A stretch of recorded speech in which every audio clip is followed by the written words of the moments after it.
Bismillahirrahmanirrahim. Alhamdulillahi wa kafa.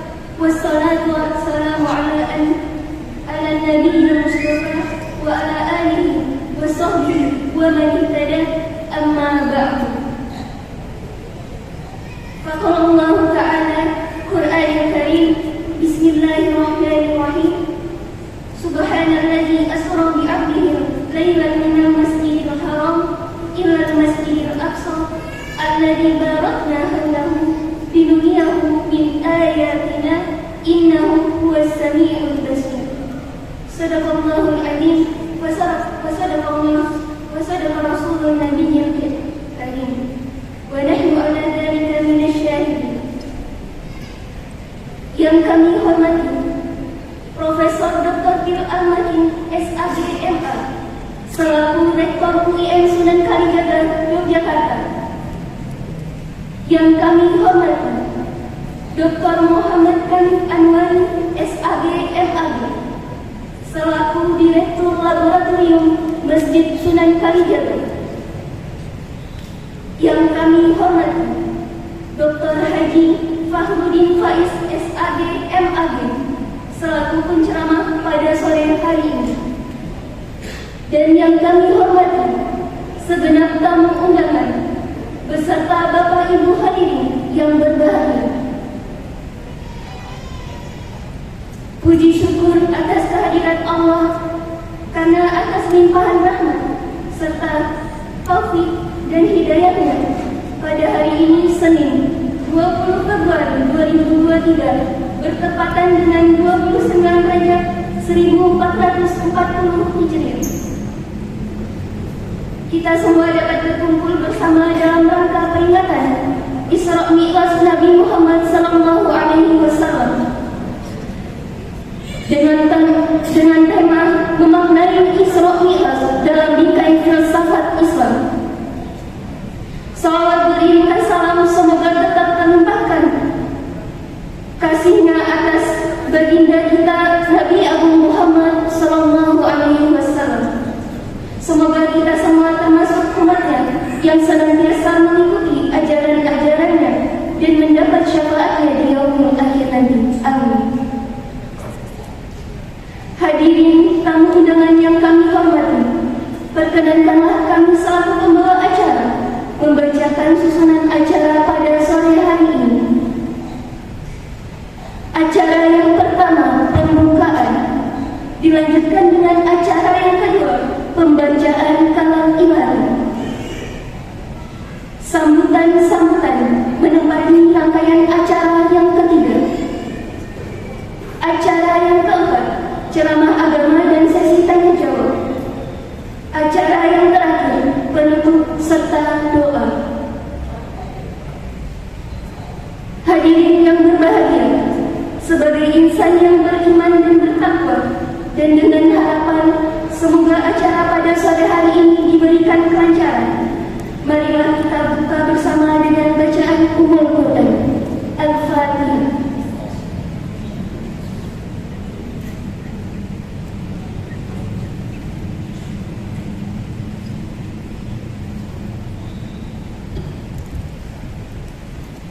Hadirin yang kami muliakan, Al-Quran merupakan mukjizat terbesar yang selalu terjaga keutuhannya sepanjang zaman sebagai sumber dari segala sumber untuk Islam yang tentunya harus diimani dan kita amalkan. Marilah kita hayati bersama lantunan ayat suci Al-Quran yang akan dilantunkan oleh Saudara Syaiful Afandi. Kepadanya kami persilakan.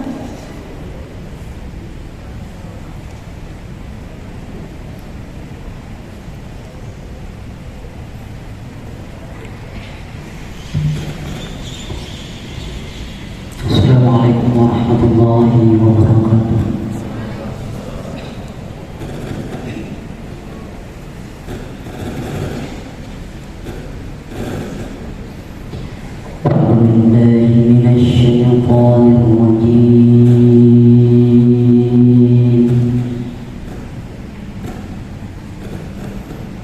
Bismillahirrahmanirrahim.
بعثنا عليكم عبادا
Assalamualaikum warahmatullahi wabarakatuh.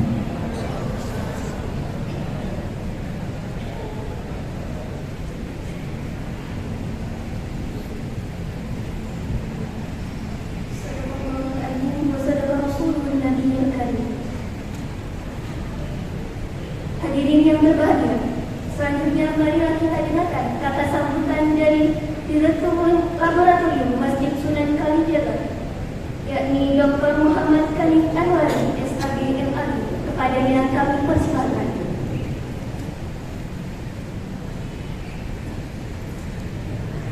Assalamualaikum warahmatullahi wabarakatuh.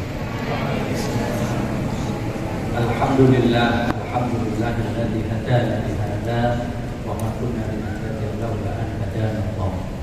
Allahumma shalli wa sallim ala sayyidina Muhammad wa ala ali sayyidina Muhammad. Haturul karim para alim, para ulama, wabil khusus antara panjenenganipun Pak Rektor UIN Sunan Kalijaga, Profesor Bil Al-Akid Al-Mukarram, Bapak Haji Wahruddin Faiz yang insya Allah menjadi narasumber pada sore hari ini, dan yang saya cintai para sahabat masjid, para hadirin hadirat yang alhamdulillah pada sore hari ini bisa bermuajahah di ruang utama Laboratorium Agama Masjid UIN Sunan Kalijaga. Semoga diridhoi Allah Subhanahu wa taala. Amin ya rabbal alamin. Selanjutnya tidak lupa saya mengucapkan banyak terima kasih kepada pengurus harian khususnya dan kepada panitia yang telah menyelenggarakan acara sore hari ini, yang insya Allah kita akan mulai mengadakan kegiatan-kegiatan yang saya nggak tahu sedikit apa banyak. Insya Allah banyak berbau ilmiah, karena tidak menyalahkan pandemi ya. Setidaknya 2 tahun persis Laboratorium Agama Masjid UIN Sunan Kalijaga ini nyaris tiarap, nyaris sekalipun ada kegiatan kecil-kecil. Maka dalam kesempatan kali ini marilah kita bersyukur karena bisa memulai kegiatan-kegiatan, khususnya kegiatan ilmiah, dan tidak lupa kegiatan-kegiatan ubudiyah yang dalam hal ini menjadi pokok ya, di dalam Masjid UIN Sunan Kalijaga. Selanjutnya mohon nanti Bapak Rektor memberikan sambutan untuk kita semua, wabil khusus untuk pengelola masjid Sunan Kalijaga dalam rangka memakmurkan masjid ini yang menurut saya ini sudah kena sindrom salah kaprah. Jadi kalau kita lihat dari namanya, Jamiah itu aslinya kan masjid ya, di Arab sana atau di orang yang punya bahasa Arab. Tetapi di Indonesia khususnya ya, Jamiah ini lebih familiar, lebih kental dengan kampus, tidak dengan masjid, sehingga mungkin menjadi sangat maklum kalau ya, masjid-masjid di kampus itu relatif tidak seramai kayak Jamiah atau masjid-masjid yang ada di Arab. Barangkali pada saatnya kita akan coba lacak sejarahnya, ilmiahnya, bagaimana Jamiah yang mestinya harus kita wujudkan, khususnya di kampus yang dalam hal ini melabeli nama Islam dimanapun itu berada. Saya kira ini fenomena umum di PTAIN ya. Masjid-masjid itu kegiatannya ya, kalau tidak ya diusahakan ini memang benar-benar ya. Maka sekali lagi terima kasih dan mari khususnya yang hadir pada sore ini kita niatkan untuk senantiasa meramaikan jamiah kampus kita, tidak saja di bidang ilmiahnya tetapi juga di dalam bidang-bidang ritual, bidang-bidang ibadah yang itu juga menjadi satu ciri keberadaan kita sebagai kampus yang menggunakan level agama, yaitu agama Islam. Kemudian semoga dengan peringatan Isra Mi'raj ini kita bisa mendapatkan hikmahnya, apalagi sore hari ini temanya sudah sangat mungkin bagi sebagian hadirin hadirat agak berat karena memaknai Isra Mi'raj dalam bingkai filsafat. Kalau Pak Rektor sama Pak Faiz insya Allah ringan karena makanan kesehariannya beliau-beliau itu adalah itu. Nah, maka sangat beruntung kita bisa hadir pada forum ini. Semoga banyak membawa manfaat pada kita dan eksistensi kita sebagai umat Islam, sebagai umat Nabi Muhammad SAW yang tidak lupa untuk mengingat pada hari-hari besar, pada event-event penting di dalam kehidupan kita. Salah satunya adalah Isra Mi'raj. Semoga ya, kita dapat mengambil manfaat, mengambil hikmah dari peringatan ini yang kemudian bisa menjadikan kita umat yang bersyukur, setelah itu bisa menjadi hamba yang baik di hadapan Allah Subhanahu wa Ta'ala dan di hadapan sesama kita, di hadapan lingkungan kita. Karena menurut saya peringatan apapun itu ada 3 poin yang selalu perlu kita perhatikan. Yang pertama terkait dengan zikrun, terkait dengan ingat, baik itu ingat dengan emosional, ingatnya dengan rasional. Yang kedua terkait dengan syukur, berterima kasih karena sudah diberikan oleh Allah Subhanahu wa Ta'ala peristiwa yang itu menjadikan kehidupan kita berubah. Nah, yang ketiga adalah husnul ibadah, memperbaiki penghambaan kita kepada Allah Subhanahu wa Ta'ala. Mau Isra Mi'raj, mau Maulid, mau nuzul Quran dan yang lain, saya kira poin ini mari kita senantiasa ingat. Semoga kita mendapatkan manfaat dari peringatan ini, khususnya peringatan Isra Mi'raj pada tahun ini 1444 Hijriah dan membawa tambahan bekal wawasan kita untuk meningkatkan kualitas keimanan, kualitas ketakwaan dan kualitas kehidupan kita. Amin ya rabbal alamin. Saya kira itu yang bisa saya sampaikan. Ada kekhilafan mohon maaf. Wa'afu minkum. Wassalamualaikum warahmatullahi wabarakatuh.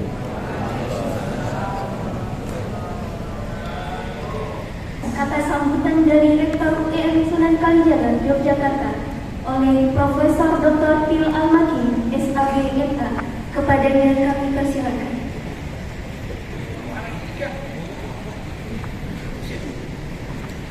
Assalamualaikum warahmatullahi wabarakatuh.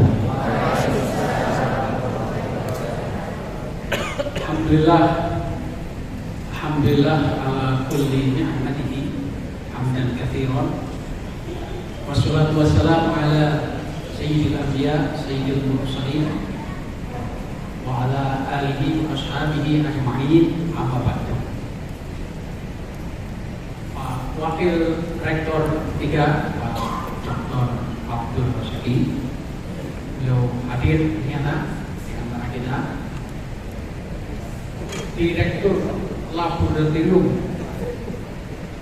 atau Masjid UIN Sunan Kalijaga, Bapak Dr. Hanif Anwari. Narasumber kita yang paling ditunggu-tunggu di YouTube pengikutnya sudah jutaan dan sudah kontrak dengan Iwan Fals. Kelasnya itu sudah sama dengan Tulus atau Maudy Ayunda, Bapak Dr. Fakhrudin Faiz, luar biasa. Untuk mereka bertiga, Pak Dr. Abdul Razaki, Pak Hanif Anwari, dan Pak Fakhrudin Faiz, kita sambut dengan tepuk tangan yang meriah. Dan tentu saja para mahasiswa, para mahasiswi UIN Sunan Kalijaga. Saya ingin tahu yang dari Fakultas Usuluddin angkatan. Wah, Fakultas Usuluddin yang pernah diajar oleh Pak Faiz angkatannya. Wah, sudah diajar setiap hari masih kurang ya. Karena memang beliau luar biasa. Sudah lihat YouTube-nya. Yang dari Fakultas Dakwah angkatannya. Dakwah. Fakultas FEBI angkatannya. FEBI, ekonomi. Sedikit. Wah, hanya ada satu biji. Satu biji di pojok sana ya. Kalau nanti disiar-siarkan ke temannya ya, supaya rajin-rajin mungkin Pak Fakhrudin Faiz ya. Kemudian dari Fakultas Saintek katanya 1, 2, 3, 4, 5, 6 ekor. 6 ekor ya. Dari Fakultas Syariah katanya. Wah, banyak ya. Banyak. Dari Fakultas Visdum katanya. Oh, Visdum 1, 2, 3, 4, 5 dari Fakultas Visdum. Fakultas Adab. Wah, banyak. Adab karena dekat dengan masjid, nggak enak kalau nggak mampir. Masa dari Visdum datang dari Fakultas Adab datang gitu kan, nggak enak gitu kan. Dari Fakultas Pasca Sarjana, ya? Oh, apalagi ini yang punya masjid masa nggak datang? Kira sudah paling tua datang lagi ya. Oke, para mahasiswa sekalian, Isra Mi'raj ini maknanya sudah banyak. Ya. Nanti tanya saja sama Pak Fakhrudin Faiz. Kalau zaman dulu maknanya makna secara literal. Jadi zaman 1500 tahun yang lalu, zamannya Nabi Muhammad SAW, orang sangat terheran-heran dan itu dianggap mukjizat. Satu malam dari Makkah, Madinah, kemudian Masjidil Aqsa, terus dilanjutkan ke langit. Satu malam, ya. Ya, tentu saja ke langit sampai sekarang nggak bisa ya. Tetapi dari satu malam Makkah, Madinah, Masjidil Aqsa itu sudah luar biasa. Unta itu berapa hari, berapa bulan, apalagi kalau jalan kaki. Ya, kalau sekarang itu cuma 3 jam juga bisa, apalagi kalau pakai pesawat kompor. Ya. Asal Anda bisa beli tiket itu tidak apa-apa. Ya kira-kira jaraknya Surabaya, Jakarta, paling lagi Semarang. Itu kan paling 2 jam kalau nggak ada transitnya. Ya. Sini Aceh itu sekitar 2 jam ya, kalau nggak transit ya. 2 jam lebih sedikit ya. Tapi zaman dulu belum ada pesawat. Ya. Maka makna literal, makna apa adanya itu sangat penting zaman itu. Zaman sekarang kita maknai dengan makna spiritual. Ya. Kita maknai dengan makna spiritual. Anda kalau punya uang sekarang pergi umroh, rata-rata harganya sekarang antara 25 sampai 60 juta plus Turki, plus bisa jadi plus Istanbul ya. Terus apalagi itu yang pakai balon itu kan? Kapadokia, karena bisa lihat film apa itu ya? Apa namanya, selingkuh itu, film apa itu? Hah? Layangan putus ya, saya belum pernah lihat. Ada di Netflix kayaknya. Nah, jadi kalau sebagai makna yang sebenarnya tentu kurang mendalam. Maka makna spiritual, makna pencarian yang biasa di dalam sufi disebut rehla. Rehla itu perjalanan, atau di dalam bahasa Inggrisnya disebut journey. Kalau orang Jawa menyebut urip iku mung mampir ngombe. Hidup itu hanya mampir. Kok mampir? Karena hidup itu adalah perjalanan. Hidup itu perjalanan.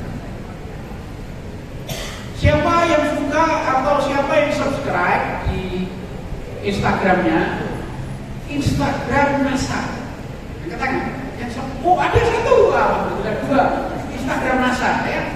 Ada lagi, oh ada yang subscribe Instagram surf itu space-nya Eropa. Oh, ada, alhamdulillah, Anda cinta ilmu ya. Pemahaman orang selama ini,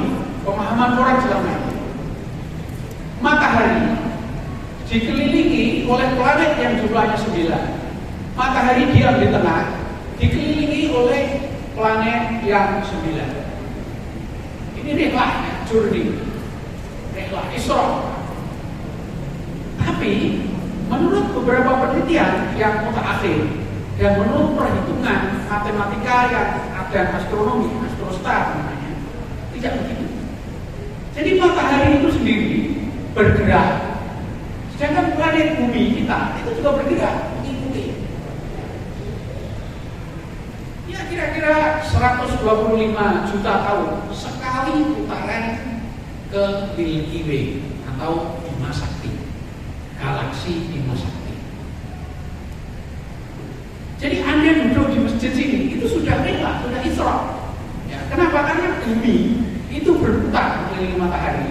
Matahari juga berputar mengelilingi galaksi Milky Way atau Bima Sakti.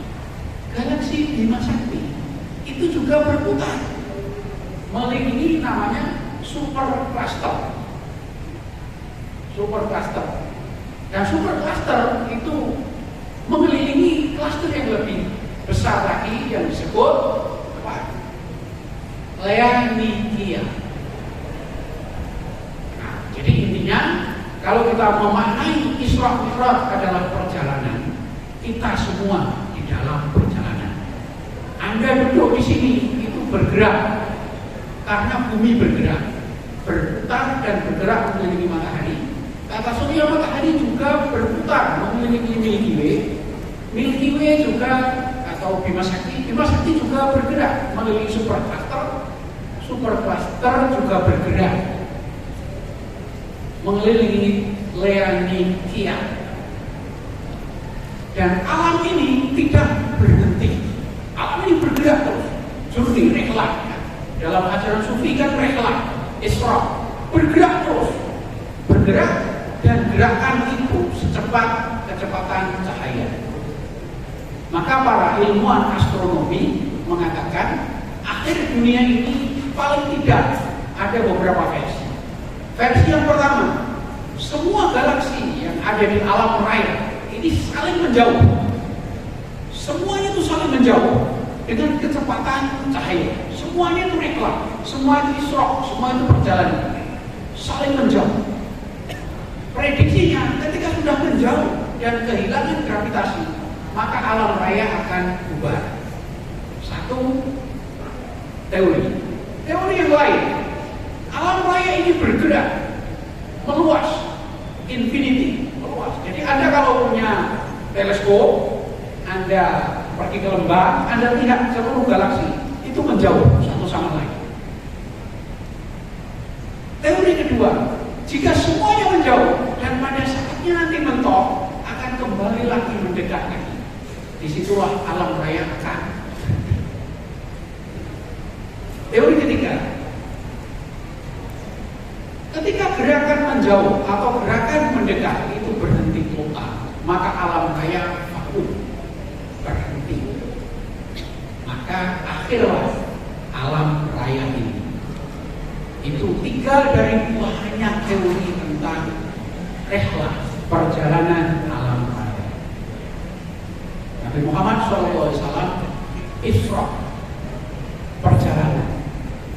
perjalanan spiritual, perjalanan di malam hari. Alam raya juga mengalami rehlah, mengalami Isra, perjalanan selama-lamanya. Kita semua mengikuti alam raya, bergerak terus. Makna spiritualnya, Anda jangan berhenti. Jangan berhenti mencari. Jangan berhenti belajar. Jangan berhenti berpikir. Kata Muhammad Iqbal, nanti akan diterangkan oleh Pak Faiz semua ya. Saya memberi tugas pada beliau biar nanti tidak berakhir. Dan nanti setelah itu ada tanya semua sehingga dia tak bisa pulang. Dan nanti konser-konsernya nanti akan dijadwal ulang. Ya. Kata Muhammad Iqbal, jika kita berhenti, maka kita mati. Semuanya bergerak. Padahal pada zaman Muhammad Iqbal belum ada teori astronomi yang tertinggi. Tapi beliau sudah bisa memprediksi bahwa jika kita berhenti, maka alam raya berhenti. Para mahasiswi, para mahasiswa sekalian, tidak hanya Nabi Muhammad, kita juga dalam perjalanan. Jiwa kita juga terus mencari, hati kita juga terus mencari. Maka di Isra Mi'raj ini tetaplah mencari, tetaplah mengasah keinginan tahu Anda, dan jangan berhenti. Dan Anda semua masih muda, bergeraklah, berjalanlah, pergilah jauh, berjalan lahir, berjalan batin. Semua nanti akan dikupas oleh YouTuber, Ustadz, filosof kita, Bapak Dr. Fahrudin Faiz. Ustadz, filosof dan juga artis kita, Bapak Dr. Fahrudin Faiz. Selamat menikmati, selamat berjalan, selamat rehlah, selamat meresapi Isra lahir dan batin. Assalamualaikum warahmatullahi wabarakatuh.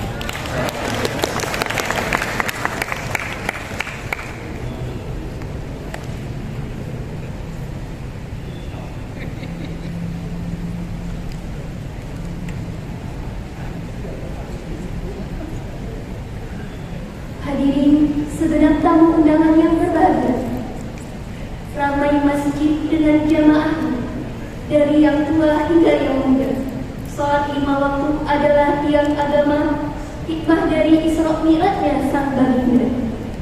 Selanjutnya, marilah kita simak bersama secara ceramah agama dalam rangka peringatan Isra Mi'raj Nabi Muhammad SAW dengan tema memaknai Isra Mi'raj dalam bingkai filsafat Islam. Kepada yang terhormat Dr. Haji Fahrudin Faiz, SAG, MAG, kami persilakan.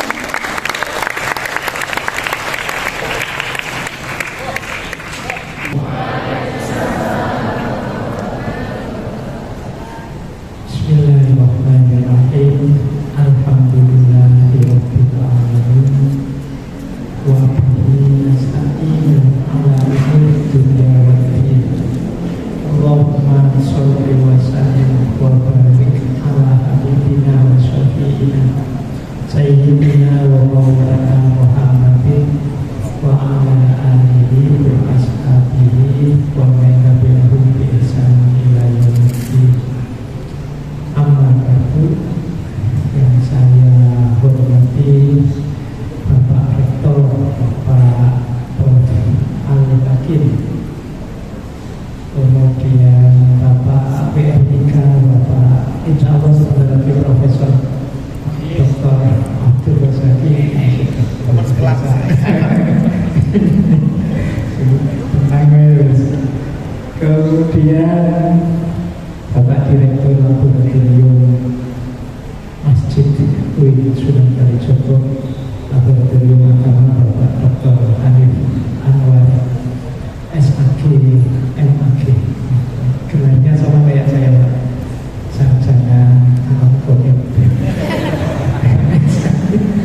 hari Isra Mi'raj. Ini meskipun Isra Mi'rajnya 2 hari yang lalu, semoga seperti yang disampaikan Pak Rektor tadi, yang setiap momen ya momen bergerak, momen berjalan, momen perjalanan. Hakikatnya hidup ini ya apalagi kalau bukan perjalanan. Makanya kata seorang sufi namanya Hazrat Inayat Khan, kalau ada orang bilang bergeraklah jangan diam, itu sebenarnya kurang paham hakikat. Karena kita bergerak atau tidak pun sebenarnya pasti sudah bergerak. Karena memang hakikatnya hidup itu bergerak. Itu katanya Hazrat Inayat Khan. Tapi sore hari ini kita membahas gerak yang agak berbeda. Itulah kenapa gerakan ini diperingati setiap tahun. Ini saya sore hari ini semoga tidak, kalau bahasa usul fikihnya tahsilul nasib, teman-teman sudah tahu, saya kasih tahu lagi. Tadi sebenarnya melanjutkan dawuhnya beliau Pak Rektor itu menarik. Perspektifnya agak fisika, itu mungkin bisa luar biasa. Isra Mi'raj itu selama ini mungkin teman-teman ngertinya ya perspektif agak sofistik, perspektif teologis, mungkin diambil secara integrasi interkoneksi. Mungkin tahun depan ya kawan-kawan Isra Mi'raj itu dari saintek satu perspektif sainsnya, fisikanya, ini ada dari usuluddin yang filsafatnya, dari tafsirnya ada, dari ekonominya ada. Mungkin siapa tahu ada yang bisa ngitung nilai ekonomi dari Isra dan Mi'raj itu berapa kira-kira. Ya saya mengerti bisa ketemunya luar biasa. Karena betapapun momen Isra Mi'raj itu ya momen subhana, seperti surat Al-Isra awal itu. Momen subhanallah itu momen ketakjuban, momen luar biasa. Jadi memang tidak masuk akal itu memang momen subhanallah. Saya dulu pernah ada yang ngajak debat itu, kok naik ke langit ke-7, langit itu yang mana? Dan seterusnya itu, ya bu, saya bukan ahli fisika. Tapi kalau dia bilang tidak masuk akal yang seperti itu memang bukan momen yang masuk akal. Makanya subhanallah. Jadi jawaban sederhana sebenarnya itu ya, kalau teman-teman bisa jawab. Kalau ada yang tanya macam-macam, ini memang momen subhanallah, momen yang tidak masuk akal. Kalau bahasa filsafat secara ontologis ini memang momen yang luar biasa, yang Rasulullah tidak bisa jalan sendiri. Makanya subhanalladzi asra, diperjalankan. Jadi kesaktiannya tidak pada Rasulullah, tapi pada Allah yang memperjalankan. Jadi momen luar biasa yang Rasulullah ini hanya asra saja. Nah, baik, saya tidak panjang-panjang karena ini sudah mau maghrib ya. Saya kasih 1-2 wawasan saja. Kalau teman-teman ingin mendalami makna-maknanya Isra Mi'raj, sepanjang saya belajar filsafat termasuk di pondok, ada beberapa kitab yang saya ingat. Teman-teman nanti boleh akses ya. Yang banyak dikasih di pesantren itu kitabnya Syekh Najmuddin Ruwaidi, kitab Dadir. Mungkin teman-teman pernah dengar ya. Kitab Ad-Dadir yang isinya cerita ketika Rasulullah Mi'raj. Ini dulu saya pernah ngaji di pesantren, rasanya senang sekali banyak cerita-ceritanya. Nah, ada lagi yang agak tinggi levelnya, pengalaman saya saja. Itu kitabnya Ibnu Arabi. Kitabnya Ibnu Arabi itu judulnya Al-Isra ila Maqamil Asra. Kalau ada teman-teman yang ingin belajar filsafatnya sholat, baca kitab ini. Kalau paham ya, karena kitabnya bulat, ruwet, tapi menarik kalau ingin mendalami Al-Isra ila Maqamil Asra-nya Ibnu Arabi. Nah, masih ada lagi sebenarnya tulisannya Syekh Abdus Somad Al-Falibani, bukan UAS yang kita kenal ya, itu ya. Nanti dia fokus tetap Syekh Abdus Somad Al-Falibani. Beliau menulis Risalah Latifah fi Bayanil Isra wal Mi'raj. Mirip dengan kitabnya Syekh Daud Al-Wastani. Beliau juga menulis kitab yang judulnya Kifayatul Muhtaj fi Bayanil Isra wal Mi'raj. Ini karena di depan mahasiswa, jadi saya kasih referensinya. Tadi kata Pak Direktur ini ilmiah loh Pak, ini tak kayak buku nih. Terus seterusnya mungkin tidak ilmiah ini. Yang penting teman-teman bisa sudah akses kitab-kitab tadi kalau ingin belajar. Sobat ngerti ada yang tertarik menjadikannya rujukan, mungkin bisa jadi skripsi, tesis, atau disertasi. Baik, ada beberapa makna filosofis, tapi saya ambil yang menurut saya penting untuk teman-teman. Yang pertama kesadaran proses, dan yang kedua kesadaran pengabdian. Menarik teman-teman, kalau masih ingat ceritanya Isra Mi'raj itu, Rasulullah itu ketika Mi'raj ada di langit yang levelnya 7, di setiap langit ketemu nabi-nabi. Nah, saya menarik membaca satu kitab yang menjelaskan kenapa nabi itu yang ditemui oleh Rasulullah dalam perjalanan di level dari langit 1, langit 2 sampai langit 7.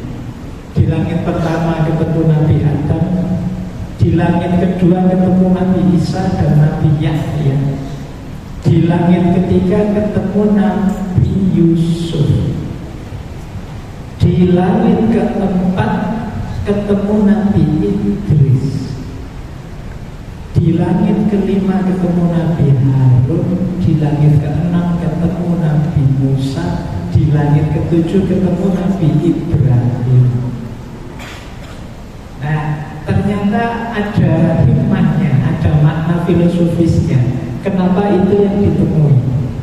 Jadi ini kalau ditafsirkan dalam rangka satu upaya, satu gerakan untuk mewujudkan cita-cita, mewujudkan misi, kita harus melalui Adam, melalui Isa dan Yahya, melalui Yusuf, melalui Idris, melalui Harun, Musa dan Ibrahim.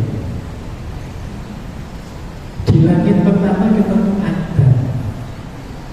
Nabi Adam itu memberi kita kesadaran bahwa kehadiran kita di muka bumi itu tidak iseng. Ada amanatnya, ada tugas, ada, kalau bahasanya kampus itu ada visi dan misinya. Ini langit pertama, makanya diketemukan Nabi Adam dulu, biar ingat dulu manusia itu dihadirkan di bumi untuk apa. Maka Rasulullah ketemu yang pertama itu Nabi Adam. Jadi biar tahu bahwa kita ini oleh Allah diturunkan ke bumi mengemban amanat sebagai hambanya dan juga sebagai khalifahnya. Kita juga punya misi untuk memakmurkan bumi dan seterusnya. Jadi maknanya Adam di langit pertama itu kesadaran visi dan misi. Hidup tidak boleh asal.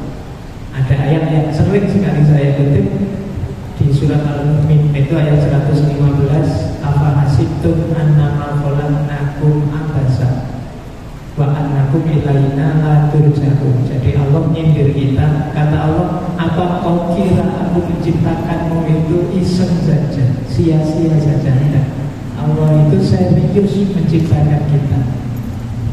Maka ayo kita kejar makna hidup kita, tujuan hidup kita. Ini isyarat dari ketemu Nabi Adam di awal. Yang di langit kedua ketemu dua orang Nabi langsung, Nabi Isa dan Nabi Yahya. Menarik, dua orang Nabi ini yang dua-duanya meninggal di waktu muda. Nabi Isa itu meninggal di usia 33 tahun. Kalau Nabi Yahya lebih muda lagi, umur 32 tahun. Dan dua-duanya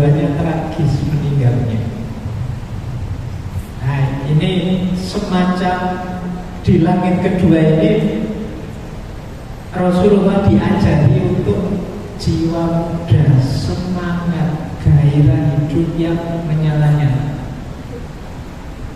Jadi hadirnya Nabi Isa dan Nabi Yahya di langit kedua memberi hikmah pada Nabi bahwa perjuangan ini nanti akan berat untuk mewujudkan cita-cita seperti sudah disadari di langit pertama. Itu perlu semangat yang lebih, bahkan mungkin harus siap berkorban. Nah, ini mental tangguh, semangat, siap berkorban ini perlu kita miliki. Orang yang tidak siap berkorban tidak mungkin sukses. Ya korban itu macam-macam, bisa korban tenaga, bisa korban biaya, bisa korban waktu, bisa korban. Jadi teman-teman harus mau korban. Korban misalnya waktu, wah ini waktunya saya santai Pak, waktunya istirahat Pak, atau malah ada pengajian kayak gini waktunya. Ya nggak apa-apa, harus korban sedikit, nanti biar dapat yang lebih positif, lebih manfaat. Ini namanya korban. Korban tenaga, korban mungkin biaya. Yang lain cuma beli kuota, beli pulsa. Teman-teman saya kok lama tak beli buku, saya tidak tahu hari ini mahasiswa itu masih ada tradisi beli buku dari. Saya itu sekarang kalau ketemu buku mesti sepi. Budayanya kalau ditanya, oh sekarang buku gratis Pak, tinggal download Pak, saya habis download puluhan gitu. Ya tidak apa-apa sih, tapi yang di download itu ditengok, tidak dibaca kan. Saya itu sering dosen-dosen itu bagi downloadan PDF, wah buku terbaru, wah terima kasih dikasih itu ya orang di koleksi dong. Jadi akademisi hari ini banyak yang kolektor buku, tapi bukan penikmat buku. Ayolah, ini agak berkorban, memang agak berat, banyak yang lebih asyik. Tadi baru ngobrol sama Pak WRPK itu, sekarang ada GPT itu. Kalian mungkin bisa garap tugas-tugas dari dosen itu santai, enak, tidak seperti dulu lagi. Tapi jangan lupa, kesuksesanmu sebanding dengan pengorbanan. Kalau bahasa agamanya al-ajru bi qadri ta'am. Apapun yang kau tanam itu yang kamu panen. Kalau kamu kesusu ingin senang hari ini, ingin nyaman hari ini, ya jangan kecewa. Di depan kamu tidak akan ketemu apa-apa. Maka coba dilihat, bahkan Nabi Yahya dan Nabi Isa itu suksesnya setelah berkorban yang sangat besar. Nah ini pelajaran kedua dari Rasulullah. Perjuangan kita perlu semangat dan pengorbanan. Naik lagi ke langit ketiga. Di langit ketiga ketemu Nabi Yusuf. Nabi Yusuf ini sederhananya beliau simbol modal, fasilitas, kapasitas, kompetensi. Nabi Yusuf ini kan menteri. Dia ini kaya raya, bagi-bagi makanan ke di masa paceklik di Mesir zaman itu. Jadi ketemu Nabi Yusuf ada hikmah pelajaran bahwa tidak sekedar harus siap berkorban tenaga biaya, tapi harus punya fasilitas yang cocok, yang sesuai yang dibutuhkan.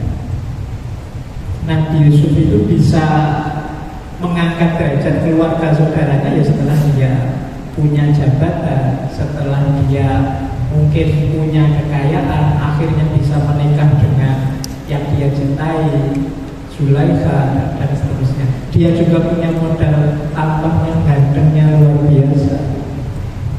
Sukses lagi, ada fasilitas.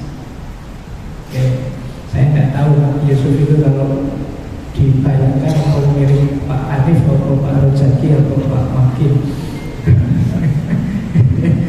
Tiga-tiganya sama-sama gantengnya.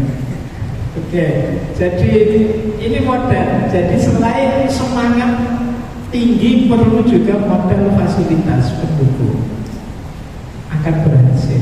Jadi apa mengingatkan, ayo cari fasilitas, cari modal yang cocok untuk kesuksesan. Naik lagi satu level, ketemu Nabi Idris. Ini yang saya sebut menarik ya, urutannya acak. Nabi Idris itu ada, kalau katanya Syekh Hussein Nasr, ini filosof pertama, manusia pertama yang filosof. Jadi beliau ini ahli pikir pertama dalam sejarah manusia, katanya Syekh Hussein Nasr. Idris itu kalau pakai lidah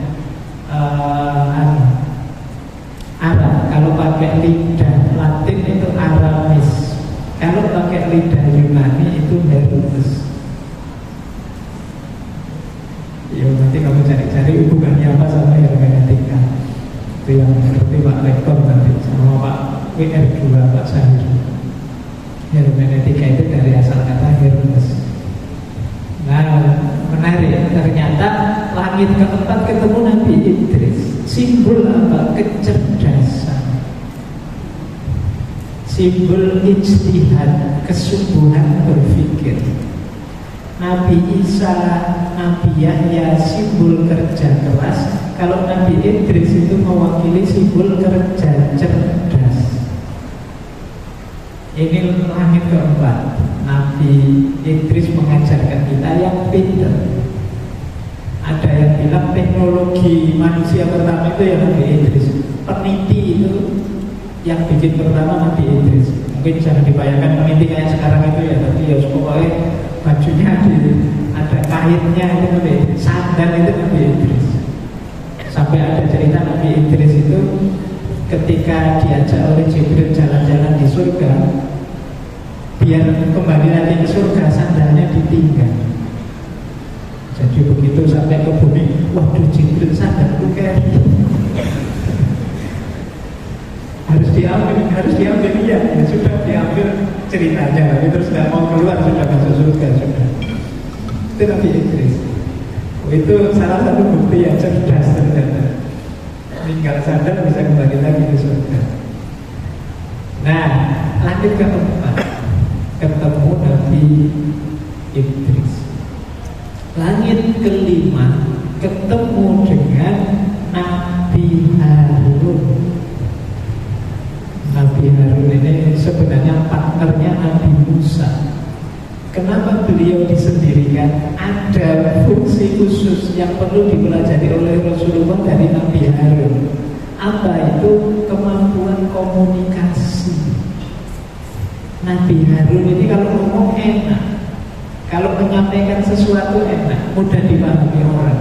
Makanya oleh Nabi Musa dijadikan partner dakwah, karena Nabi Musa itu tidak terlalu pintar ngomong.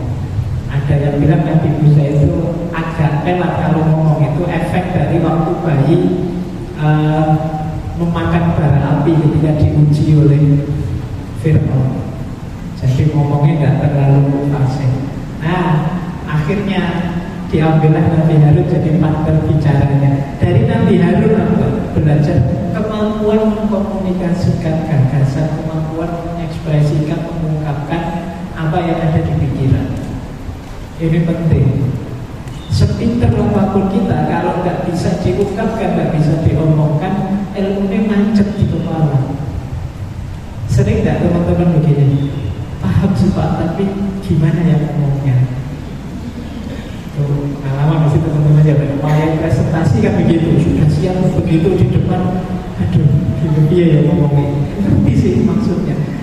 Itu perlu belajar dari Nabi Harun. Nabi Harun itu kalau ngomong pintar. Meskipun ya Nabi Harun pernah dimarahi habis-habisan oleh Nabi Musa karena kena triknya Samiri. Ya, saking takutnya saat itu katanya Nabi Harun itu jenggotnya dua warna, separuh putih, separuh merah. Iya, anak sekarang ya, jenggotnya separuh. Itu kabarnya karena ketakutan. Ini saya diamanati untuk menjaga umat, ternyata tidak bisa. Khawatir dimarahi Nabi Musa kalau marah itu. Nah, sampai saking takutnya jenggotnya berubah warna. Oke, ini saya di sini juga ngeri-ngeri takut gimana ada Pak Rektor rambut putih saya tambah gitu. Itu tambah putih sekarang. Baik. Jadi ketemu Nabi Harun, ada pelajaran, ayo latihan mengkomunikasikan gagasan, latihan menyampaikan yang benar, mengungkapkan apa yang ada di pikiran kita. Apalagi ini mahasiswa UIN. Jadi sering saya bilang, apalagi mahasiswa Usuluddin itu, ilmunya anak-anak Usuluddin itu ada 2 jalur bisa manfaatnya besar. Yang pertama nulis, yang kedua ngomong. Jadi manfaatnya bisa lebih maksimal. Jadi harus bisa nulis, atau paling nggak bisa nulis ya ngomong. Coba teman-teman cek ya dirinya masing-masing. Saya kira-kira lebih bakat yang mana? Pinter ngomong apa pinter nulis? Wah, kelihatannya saya tidak pinter dua-duanya. Ya latihan, ya kamu latihan kira-kira bisa yang mana. Biar apa? Ilmu yang tinggi, yang luar biasa itu lebih manfaat. Bukan berarti kalau tidak bisa ngomong, tidak bisa nulis terus masa depan musuh tidak begitu. Tapi ilmu lebih manfaat karena kamu punya kemampuan menyampaikannya dengan pas. Jadi ayo latihan, pilih salah satu, mau pinter ngomong atau pinter nulis. Saran saya sih kalau bisa ya nulisnya didulukan, latihan nulis, karena tulisan lebih abadi. Meskipun sekarang mungkin kalian bantah, YouTube juga bisa bapak lama, channel rekamannya bisa diulang-ulang, tapi tulisan lebih monumental. Baik, tapi ya kalian latihan 2 itu, ini pelajaran dari Nabi Harun. Naik ke langit ke-6, ketemu dengan Nabi Musa. Nabi Musa ini lebih dahsyat lagi. Pelajaran dari Nabi Musa adalah apa? Ketangguhan dalam berjuang. Nabi Musa itu hambatannya berat sekali saat beliau, apalagi musuhnya kuat-kuat. Ketemu Fir'aun, ketemu Haman, ketemu Korun, ketemu Balaam, ketemu Samiri. Itu kalau tidak sabar, tidak tabah, tidak kuat, sudah nyerah sejauh. Tapi Nabi Musa dengan telatennya berjuang melawan itu semua. Bahkan setelah menang pun dia harus ngomong Bani Israel yang agak cerewet, agak rewel. Itu kalau tidak punya ketabahan dan kesabaran yang luar biasa dalam perjuangan, tidak akan sukses. Jadi dari Nabi Musa diajarkan untuk ini perjuangan berat, kamu harus tabah dan sabar. Nah, ini langit ke-6. Ada lagi nanti puncaknya langit ke-7, langit tertinggi. Langit tertinggi ini dari ketemunya Nabi Ibrahim. Di langit ke-7 Rasulullah diajarkan versi kebaikannya Nabi Ibrahim, yaitu tawakal. Jadi Nabi Ibrahim itu kan hidupnya dipasrahkan sepenuhnya kepada Allah. Disuruh sampai diminta untuk membunuh anaknya ya pasrah, tawakal. Jadi Nabi Ibrahim itu cirinya jarang perhitungan. Ada cerita Nabi Ibrahim itu tidak pernah makan malam sendirian. Kalau makan malam selalu nyari teman. Jadi boleh ditiru oleh mahasiswa ya, jangan makan malam sendirian, nyari yang bisa traktir teman. Karena Nabi Ibrahim ini traktir. Beliau ini dermawan dan pokoknya tawakal saja itu ciri. Puncaknya perjuangan setelah hasilnya kelihatan, kualifikasi tawakal ini penting. Kalau tidak, kita akan hidup dalam kekecewaan, kita akan hidup dalam depresi, putus asa. Ikhtiar terbaik sudah diberikan di langit pertama sampai langit ke-6. Hasilnya apa? Versi Ibrahim harus hidup. Makanya di kitab Tadbir itu diceritakan di langit ke-7 itu melihat Nabi Ibrahim bersandar di tiangnya Baitul Ma'mur. Jadi santai-santai bersandar di tiangnya Baitul Ma'mur, kayak orang sudah Tidak ada masalah sampai pasrah saja semua pada Allah. Jadi gambarannya seperti itu. Nah, ini karena masih muda-muda ya, masih harus berjuang. Diingat-ingat 7 levelnya Mi'raj ini. Di situ ada pelajaran, ada tentang visi misi dan orientasi hidup. Di situ ada pelajaran dari Nabi Isa dan Nabi Yahya tentang semangat pantang menyerah meskipun harus berkorban. Di langit ketiga tadi siapa masih ingat? Mikir lalu, saya sudah selesai kuliah gitu, saya sejak pagi ngomong itu setengah ngantuk. Nabi Yusuf dengan fasilitas, cari modal, cari fasilitas. Di langit keempat Nabi Idris. Lumayan, paling kan apal ini aja kamu dapat sesuatu malam hari ini. Urutannya Nabi paling kan cuma dengar sekarang apa ya. Di langit kelima ketemu Nabi Harun untuk kemampuan komunikasi, menjalin relasi, mencari kolega yang cocok. Di langit ke-6 Nabi Musa untuk ketabahan, kesabaran. Di langit ke-7 ketemu Ibrahim. Baik, saya tambah satu lagi ya, biar nanti tidak terlalu mepet maghrib. Paling tidak sekarang ngerti hikmahnya, level-levelnya mana. Ini saya ambil dari pesanannya Pak Rektor tadi. Ayo kita bawa ke sini. Muhammad Iqbal, Alama Muhammad Iqbal. Ada menarik pendapatnya Iqbal tentang Mi'rajnya Rasulullah. Ini mungkin seperti lanjutannya Ibrahim saja. Jadi Muhammad Iqbal ini punya 2 istilah. Ada kesadaran mistik, ada kesadaran profetik. Kesadaran profetik itu seperti yang dicontohkan oleh Rasulullah. Ada lagi satunya kesadaran mistik. Kesadaran mistik ini bagi Muhammad Iqbal levelnya di bawah kesadaran profetik. Kenapa begitu? Karena kesadaran mistik itu egois. Katanya Iqbal ya, saya jangan dimarahi. Jadi Sufi itu, ini Iqbal menulis tentang Sufisme Persia. Sufi itu melakukan amal spiritual, mendaki makom demi makom untuk sampai di titik puncak dekat dan bersatu dengan Allah. Berarti menjadi orang yang sangat bersih, sangat berkualitas. Tapi sayangnya kata Muhammad Iqbal, finalnya di situ.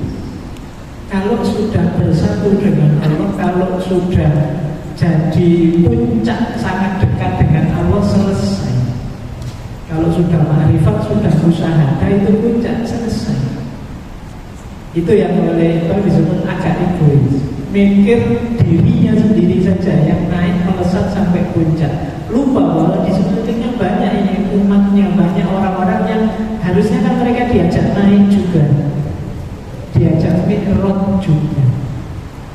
Kalau versinya Rasulullah, disitulah maka lebih terpuji kata Muhammad Iqbal kesadaran profetik, kesadaran kenabian, seperti yang dicontohkan oleh Rasulullah. Rasulullah itu Mi'raj setelah sampai langit ke-7 tadi kan terus naik ke Sidratul Muntaha, berhadapan-hadapan langsung dengan Allah meskipun min wara'i hijab, ngobrol langsung bersama Allah. Itu kalau bagi seorang sufi itu sudah puncaknya nikmat. Dan ada yang menyatakan bahwa besok di surga itu nikmat paling tinggi itu melihat Allah. Rasulullah sudah berhadapan langsung. Itu berarti harusnya kalau sudah perasaan itu tidak ingin apa-apa lagi, sudah puncak. Makanya tadi sampai Nabi Idris bikin trik ya balik lagi ke sana. Nah Rasulullah tidak. Makanya ada sufi namanya Abu Yazid Bustami yang bilang, kalau aku Muhammad ngalami pertemuan langsung dengan Allah, ya aku akan berhenti di situ, tidak balik lagi. Sudah enak di situ namanya balik. Tapi ya karena Rasulullah itu sayang sama kita, peduli sama kita, ya tetap kembali lagi. Jadi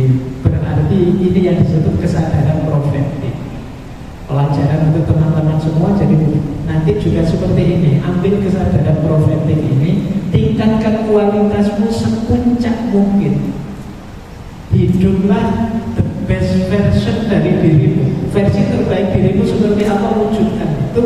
Tapi setelah itu berikan juga the best version dari dirimu untuk lingkungan sekelilingmu. Beri kemanfaatan, kemaslahatan sebesar yang kamu mampu untuk sekelilingmu. Kualitasmu nambah, ya manfaatmu harusnya juga nambah. Yang itu tidak hanya untuk dirimu, tapi juga untuk masyarakat sekelilingmu. Jadi ini yang disebut kesadaran profetik. Kalau di kampus ya tidak hanya penelitian, tidak hanya pengajaran. Kalau penelitian sukses, pengajaran sukses, ya finalnya justru di pengabdian. Kita memberi sesuatu, kita berbagi sesuatu, biar yang di luar kita juga merasakan manfaat dari kualitas diri kita yang meningkat. Ini pelajaran dari Rasulullah Mi'raj yang kembali lagi. Nah, jadi ini makna filosofis selanjutnya yang menurut saya penting diketahui teman-teman. Ada banyak makna-makna filosofis, cuma saya nggak ngomong terlalu banyak, karena kalau terlalu banyak biasanya lupa.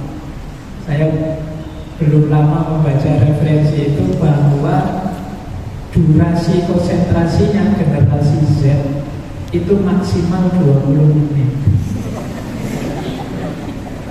Jadi generasi Z itu kalau ada dosen ngomong lebih 20 menit itu pikirannya sudah kemana-mana. Tiba dosen ngomong 21 menit itu yang 1 menit mesti tidak dipahami lagi. Jadi maka saya tadi tak itu aku 20 menit apa enggak ya. Paling enggak ya teman-teman bisa mengambil sesuatu dari yang saya sampaikan ini, bahwa ada tahap-tahap yang harus teman-teman tempuh untuk menuju kesuksesan. Kalau sudah sukses, jangan lupa yang lain. Nah, itu makna luasnya dari peristiwa Isra dan Mi'raj. Baik, karena rencananya masih ada tanya jawab, jadi saya stop dulu sampai di sini yang saya sampaikan. Monggo Mbak moderator dipimpin, mungkin ada 1-2 pertanyaan. Boleh tanya, tapi saya tidak jamin bisa jawab ya. Matur nuwun.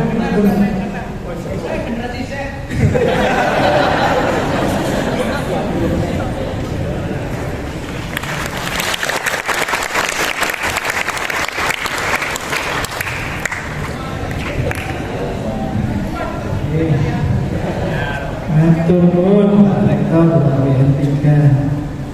Ya, monggo Pak.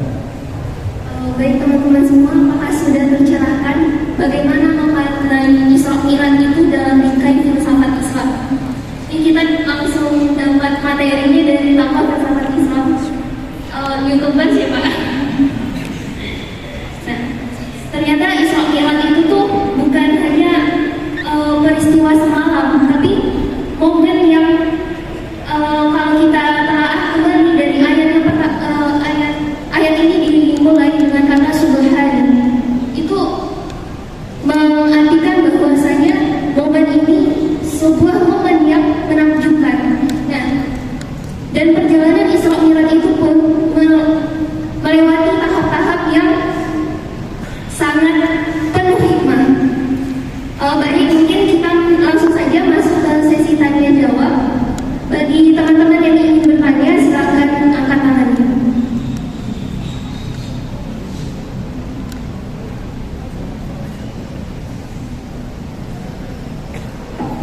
Langit kedua, yaitu Nabi Yahya dan Nabi Isa. Nah, menarik sekali karena Nabi ini katanya Ustaz tadi meninggal di usia muda. Memang untuk proses menjadi orang muda ya, itu sangat banyak sekali gejolaknya. Pro dan kontra kita dapati di lingkungan sehari-hari itu sudah biasa, sudah macam makanan nasi. Jadi pertanyaan saya adalah bagaimana caranya kita itu tidak terkontaminasi ataupun terganggu oleh pro dan kontra masyarakat yang memang kalau misalnya orang yang tahu itu dia akan berkomentar panjang kali lebar. Tapi kalau orang yang tidak tahu pasti dia akan berkomentar panjang kali lebar. Itu yang sering laksanakan tiap hari. Dan yang paling menarik yang saya kepoi lagi tadi adalah Nabi Ibrahim nyender di Baitul Ma'mur. Saya sedikit kepo, apa itu makna filsafat dari kenapa Nabi Ibrahim itu bisa nyender di Baitul Ma'mur? Itu sangat menarik karena itu jarang sekali ya, bahkan luar biasa kan Baitul Ma'mur.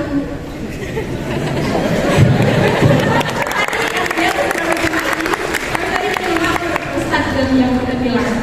Nah itu yang menjadi pertanyaan saya, dan berikan saya nasihat untuk tidak jadi manusia yang egois. Terima kasih. Assalamualaikum warahmatullahi wabarakatuh. Nabi Isa dan Nabi Yahya itu memang semangat juang, kesungguhan membentuk diri dan siap menanggung resiko. Jadi ini memang diperlukan istiqomah, kesungguhan. Nabi Yahya itu karena komplain saat itu pada penguasa, karena penguasanya menikahi putrinya sendiri kalau tidak salah. Dan nanti juga sama Nabi Zakaria, beliau beramar ma'ruf nahi munkar dan dua-duanya syahid, dua-duanya tewas. Nabi Isa kita sering dengar bagaimana beliau ditentang oleh umatnya meskipun diselamatkan oleh Allah. Tapi kan intinya meninggalkan dunia itu di usia yang sangat muda. Ini resiko. Berarti apa? Anak-anak muda jangan takut, jangan gentar. Berjuanglah, semangatlah, mewujudkan cita-cita yang sudah disadari di langit pertama. Jadi syaratnya untuk bisa selevel Nabi Isa dan Nabi Yahya dalam hal semangat dan siap berkorban, ya harus punya cita-cita dan tujuan hidup yang jelas. Kalau kalian tidak punya itu, ya memperjuangkan apa? Saya tidak tahu mahasiswa hari ini masih bisa jawab tidak kalau ditanya tujuan hidupnya apa, cita-citanya apa. Kalau tidak ada ini, ya tidak ada yang diperjuangkan. Kalau tidak ada yang diperjuangkan, ya berarti untuk bisa semangat kalau apa. Maka pelajaran dari Nabi Yahya dan Nabi Isa itu sebenarnya pelajaran untuk siap menanggung resiko. Mungkin pahit, mungkin berat, mungkin diomong kiri kanan sama orang tidak apa-apa. Karena saya tahu ini bermanfaat untuk cita-citaku, untuk kebaikanku ke depan. Nah ini dari Nabi Isa dan Nabi Yahya. Nah, Nabi Ibrahim bersandar di Baitul Ma'mur itu sebenarnya mungkin semacam ibarat bahwa Nabi Ibrahim sudah pasrah total sama Allah. Baitul Ma'mur itu seperti prototipenya Masjidil Haram kalau di bumi. Jadi di situ ada malaikat yang tawaf terus-terusan, jumlahnya ribuan dan seterusnya. Nah di Baitul Ma'mur itulah Rasulullah melihat adanya di langit ke-7 dan beliau melihat loh itu ada orang tua, ternyata Nabi Ibrahim sedang duduk-duduk santai di Baitul Ma'mur. Ini sebenarnya gambaran ketika kita sudah berjuang dengan segala kesungguhan dari level 1 sampai level 6 tadi, nikmatilah hasilnya. Entah sesuai entah tidak, pasrahkan saja semuanya kepada Allah. Nah, ini yang dimaksud di perlambang Nabi Ibrahim yang bersandar santai-santai, layak-layak di Baitul Ma'mur. Kemudian gimana caranya untuk tidak egois? Jangan egois. Ya, jadi jangan egois itu apa? Berpikirnya yang terbuka, itu syarat yang pertama ya. Karena orang itu jadi egois ketika dia tertutup, tidak mau diberi masukan, tidak mau diatur, tidak mau melihat perspektif yang berbeda, tidak sadar orang lain punya pandangan yang berbeda. Yang kedua, orang egois itu cirinya yang lain adalah daya empatiknya rendah. Daya empatiknya itu berarti dia tidak mampu memahami orang lain. Yang dia bisa adalah memahami dirinya sendiri saja, menghidupkan mimpinya sendiri, tapi lupa orang lain mungkin juga punya mimpi. Mencari kesenangannya sendiri sampai abai bahwa jangan-jangan cara mengejar kesenanganku itu nabrak kesenangannya orang lain. Ini namanya orang egois. Manusia ketika bersinggungan dengan manusia yang lain, kalau bisa jangan saling egois, tapi saling memahami, saling berkomunikasi untuk bisa saling menjaga dan saling mendukung, sama-sama mewujudkan mimpi dan cita-citanya. Baik, sederhananya itu sih, tapi itu mungkin ditanya ke teman-teman psikologi visum ya, detailnya gimana caranya biar jadi orang yang tidak egois.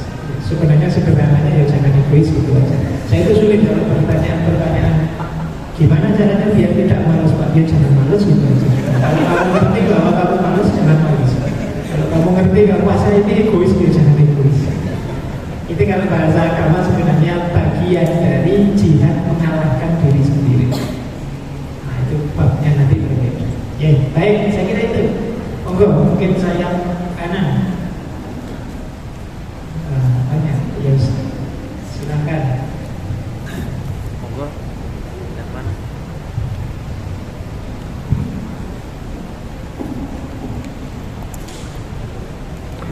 Saja saya ingin kesempatan hari ini bahwa dari pemaparan tadi apa yang menjadi nilai penting atau fundamental daripada peristiwa Isra Mi'raj selain daripada perjalanan secara leksikal, kemudian dan perintah sholat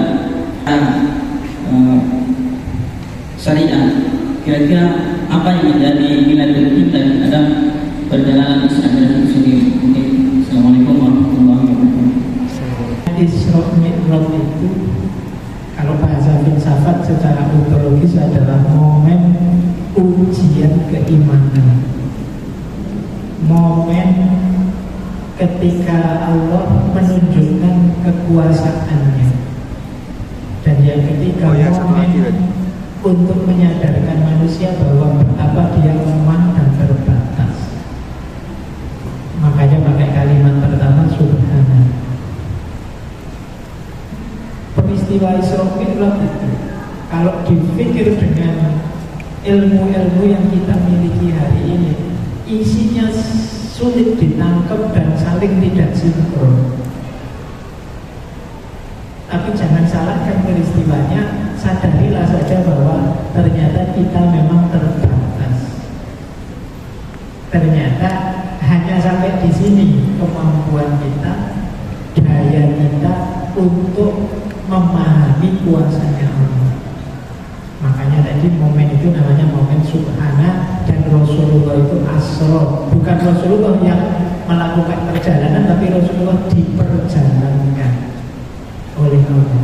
Jadi kalau ada yang tanya hakikat yang paling hakikinya apa, ya itu tadi. Jadi peristiwa itulah kekuasaannya Allah, sekaligus menunjukkan betapa lemahnya kita, dan sekaligus kita diuji. Percaya nggak kita masuk kelompoknya Abu Bakar atau kita masuk grupnya Abu Jahal?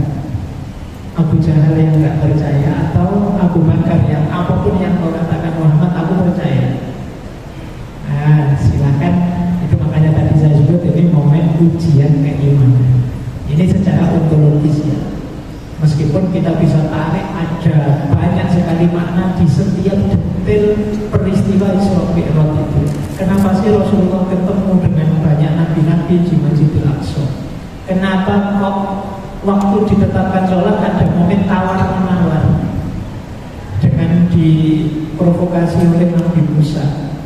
Belum lagi peristiwa melihat neraka, melihat dan lain sebagainya. Jadi setiap detailnya ada makna filosofisnya. Kalau bahasa tasrik itu ada asrorut tasrik, ada hikmah tasriknya. Cuma kita waktunya terbatas untuk membahas semua. Saya ambil yang bagian sekiranya relevan untuk teman-teman yang muda yang masih di fase berjuang. Apalagi kalau tadi sudah saya rekomendasi kitabnya Ibnu Arabi tadi, Al-Isra ila Maqamil Asra. Itu filosofi tentang Mi'raj dan sholat yang luar biasa. Kalau teman-teman ingin tafsir filosofisnya sholat adalah Mi'rajnya seorang mukmin, itu baca kitabnya Ibnu Arabi. Baik, saya kira itu untuk pertanyaan kedua. Masih ada lagi? Atau satu lagi ya, ini sudah jam 6 kurang 20. Kasihan nanti takdirnya kan harus junjung-junjung ini juga nanti kalau mampir, biar ada waktu yang satu lagi. Pertama-tama saya sebenarnya nggak ingin tanya, melainkan saya ingin apa ya? Saya dari Lombok ini, Pak. Saya ingin memperhatikan momen dengan Bapak satu. Kalau bisa, karena ini sesi pertanyaan ya, saya bertanya juga ke Bapak. Jadi di saat tadi Bapak memaparkan mengenai Nabi Isa dan Nabi Yahya, di mana ketika Nabi Isa itu dijabatkan, Bapak mengatakan bahwa Nabi Isa itu meninggal ketika umur 33 tahun kalau nggak salah. Yang pertanyaan mendasar saya itu, apakah benar Nabi Isa itu sudah wafat? Kan sebaliknya yang kita kepahami itu kan Nabi Isa itu diangkat. Itu saja Bang. Wassalamualaikum warahmatullahi wabarakatuh. Waalaikumsalam subhanallah laku. Jadi ada yang dibuat mirip kemudian disalib. Saya kan tadi nggak bilang Nabi Isa disalib ya. Nabi Isa meninggal. Maksudnya meninggalkan dunia, dia nggak di dunianya. Besok akhir zaman turun kan gitu. Ini keyakinan kita yang sunni.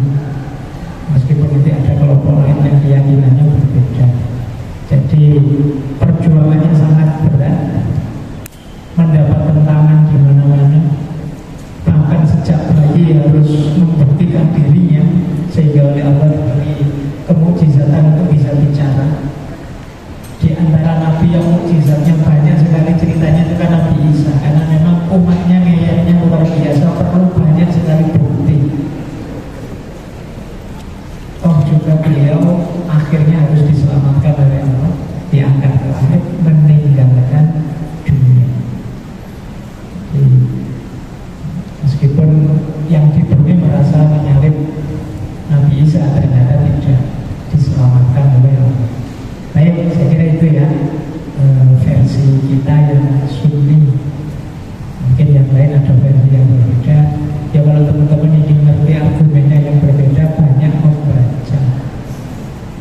Biar tidak sempit, biar nanti kita tahu. Saya sering bilang setuju dan tidak setuju itu alamiah saja. Kita meyakini yang kita anggap benar dan kita menganggap yang lain salah. Tapi bukan berarti kita tidak belajar tentang yang kita anggap salah itu. Yang kita anggap salah, biar kita tahu salahnya di mana, ya kita harus belajar juga. Apalagi ini levelnya mahasiswa. Jadi saya sering misalnya pahami orang kayak di kampus itu ngajar ilmu kalam misalnya. Ya memang materinya ada Syiah, ada Ahmadiyah, tapi kan bukan berarti ngajak mahasiswa jadi Syiah, jadi Ahmadiyah. Itu tuntutan materinya biar mereka tidak sempit, biar luas. Kalau tidak setuju sesuatu, karena saya sudah tahu yang tidak saya setuju itu, makanya saya tidak setuju.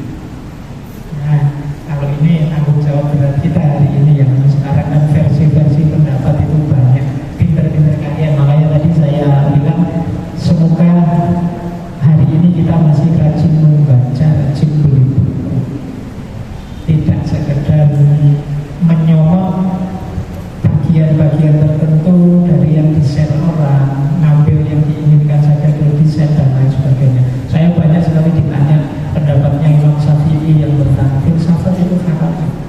Padahal itu nyomot, motong, kemudian tidak bertanggung jawab, tidak diambil utuhnya, itu pun salah kata. Harusnya bukan filsafat tapi ilmu kalam.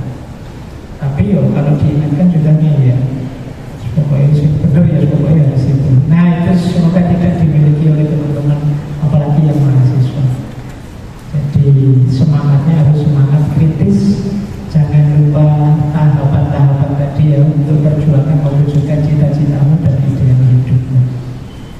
Baik, saya kira itu sore hari ini. Ya memang hanya sebentar. Semoga yang sebentar membawa manfaat dan barokah untuk hidup kita. Dari saya sekian, kurang lebihnya mohon maaf. Wallahul muwaffiq, wallahu a'lam bishawab. Wassalamualaikum warahmatullahi wabarakatuh.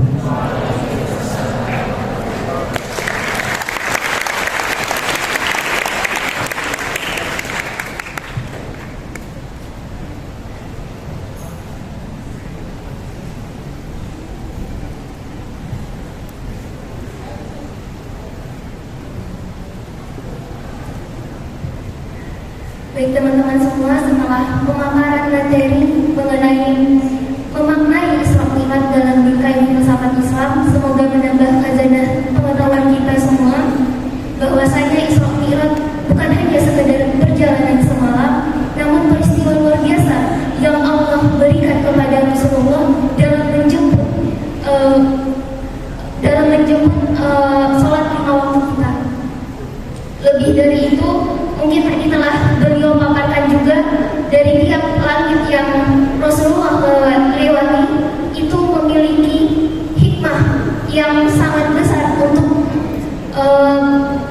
agama Islam selanjutnya.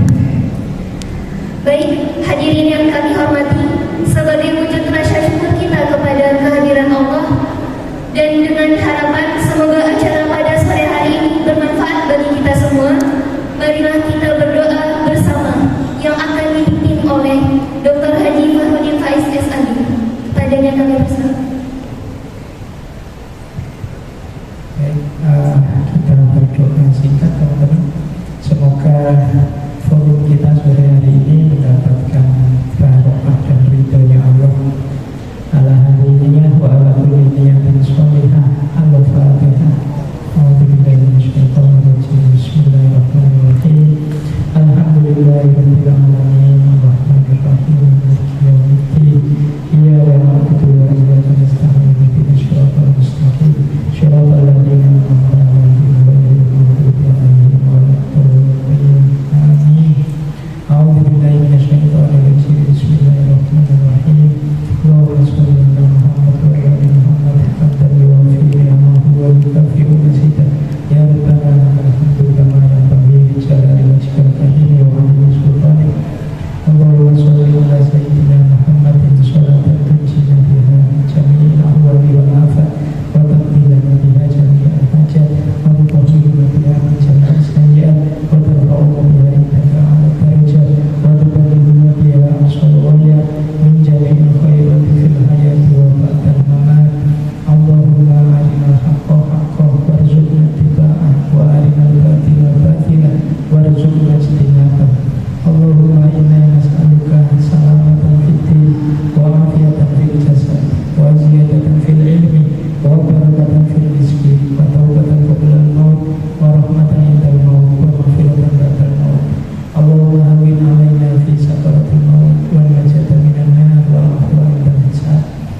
Rabbana la tada'lana fi majlisina hadha dhanban illa ghafartah wa 'aiban illa satartah wa la hamman illa farajtah wa la daynan illa qadaitah wa la hajatan min hawaijid dunya wal akhirah illa qadaitaha ya arhamar rahimin. Ya latifan bi khalqihi ya 'aliman bi khalqihi ya khabiran bi khalqihi ultuf bina ya latif ya 'alim ya khabir. Rabbana atina fid dunya hasanah wa fil akhirati hasanah wa qina adzabannar. Subhana rabbika rabbil izzati amma yasifun wa salamun alal mursalin walhamdulillahi rabbil alamin. Assalamualaikum warahmatullahi wabarakatuh.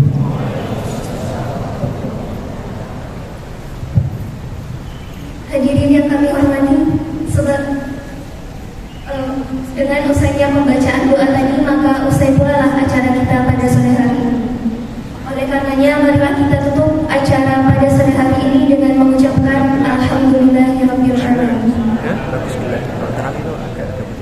Kami selaku pembawa acara mohon maaf atas segala kekurangan dan terima kasih atas segala perhatian. Akhir kata, Allahumma fi'al wa aqwal kami. Wassalamualaikum warahmatullahi wabarakatuh.